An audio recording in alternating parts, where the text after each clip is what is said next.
Good morning, good afternoon, good night, wherever you are in the world.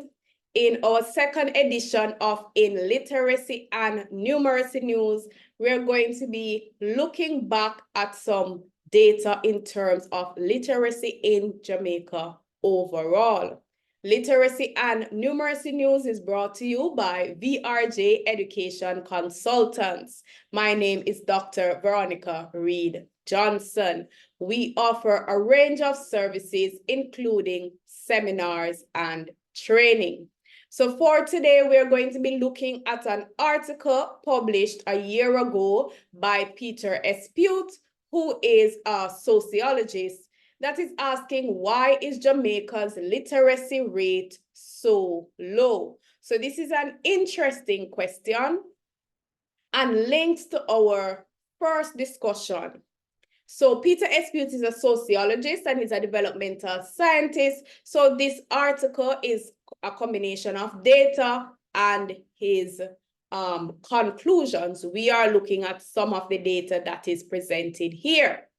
So in the article, which was published in the Jamaica Gleaner, says that according to the 2015 United Nations Educational, Scientific and Cultural Organization, which we know as UNESCO, the country profile of Jamaica, so we can look up that country profile.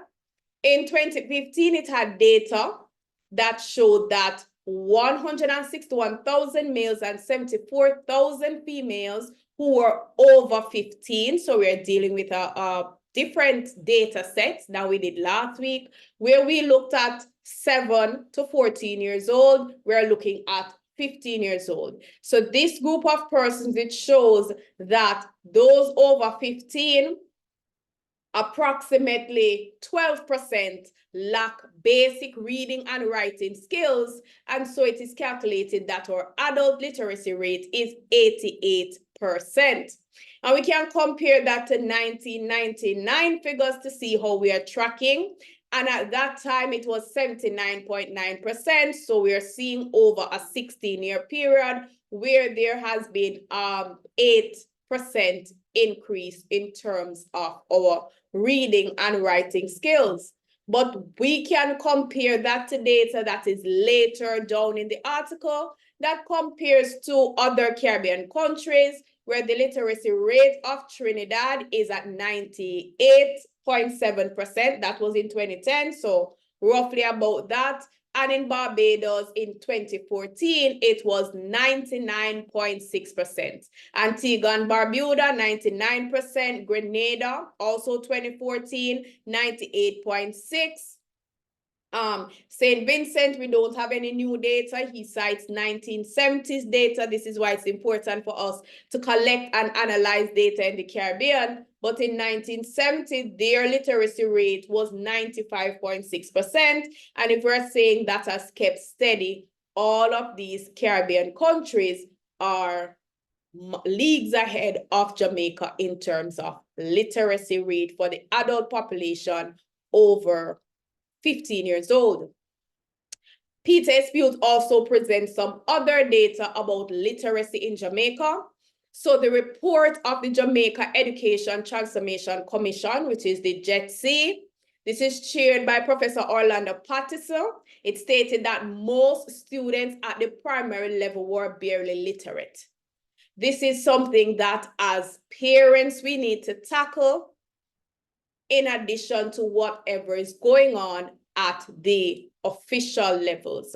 So according to JETC, the 2019 PEP exam, this is before COVID, it revealed that 33% of students, a full third of the students, either cannot read or could barely read. So you could understand that things such as their reading comprehension would be low if their level of reading is low. 56%, which is more than half of these students, could barely write. Remember that at PEP, students are 11, 12, and 13 years old. 58% of these students could not or could only barely find information on a topic. So as we are moving into a world where maybe you don't need to have an encyclopedia, but whatever you're doing, you need to be able to assess information. then having almost 60% of our students up to 13 years old not being able to find information on a topic is really worrying. So this is indicating, according to Peter Espeut, low levels of literacy, even lower than in the past. This is accumulated and aggregated over decades because we have these low literacy rates. And so it's asking the question in terms of we have been independent over 60 years. Should we be satisfied with so many persons, whether they're under 15 or over 15, being barely literate or what we may call functionally illiterate? Finally, he talked about solutions, but he didn't go into those solutions here. So next week, we're actually going to look at some of these solutions because the education industry in Jamaica has been assessed and recommendations have been made for over 20 years. Have those recommendations been implemented? So one of the reports that we will look at in the coming weeks is the 2004 report on educational reform. And we're also going to look at the 2021 Jamaica Education Transformation, the JETC, Commission report. So these are reports that will give us more background on what is going on with literacy in Jamaica, what is going on with numeracy in Jamaica, and what recommendations have been made. We can ask the question also, as has been done by Mr. Espeut, 20 years after the report published on education reform in 2004, have these been implemented? The 2021 report is almost 3 years behind us. Has there been a policy response to these recommendations?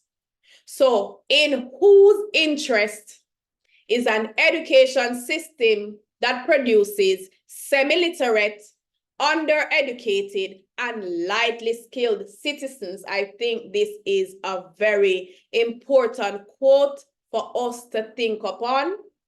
In whose interest is an education system that produces semi-literate, undereducated, and lightly skilled citizens?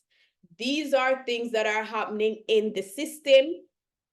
What are you doing as a parent, as an educator, as a concerned citizen to drive literacy in Jamaica?